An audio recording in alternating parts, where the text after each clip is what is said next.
नुआपड़ा जिला Sinapali block Nangal board रे diarrhoea आतंक 16 जन आक्रांत होता बेले 6 जन गुरुतर होती 2 जन को नुआपड़ा जिला मुख्य चिकित्सालय को स्थानांतर समस्ते सीनापाली गोष्ठी स्वास्थ्य केन्द्र में चिकित्सित होती नंगल बोर्ड रे 3 दिन धरी झाड़ाबांदी व्यापार लगी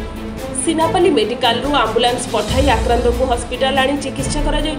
किछि स्कूल छुआ आक्रांत होता बेले नंगलबोर्ड गाँवर 3टी साहि झाड़ाबांदी व्यापी सूचना रही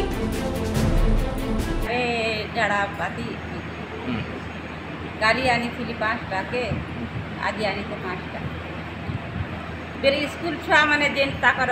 स्कूल की थी से छुआ मैंने जर धरी करी आसी करी माँ बाकी रहे से डायरिया से कि पानी लगी से जे एटा हम कही नहीं पाए खाली झाड़ा बाकी एबे न 5 जन खाली 5 पेट मुरा आर झाड़ा मुची ना के झाड़ा बाकी कितने हला है कितने दिन हला 3 दिन हला ना गया एबे तक तो आज तो 5 जन आसन किंतु गत 2-3 दिन हला ना 10 ରୁ 12 संख्या सामना के आइसे नुआपड़ा के गत काली 2 जन रेफर होते आज तो किए नहीं हबार था सब स्टेबल अच्छा जदि क्या दरकार पड़ला बेले रेफर करा आगे चलिक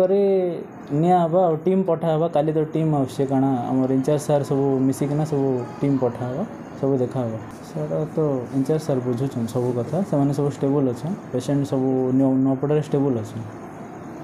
नुआपड़ा साम कुमार सराफ सनस्टार टीवी।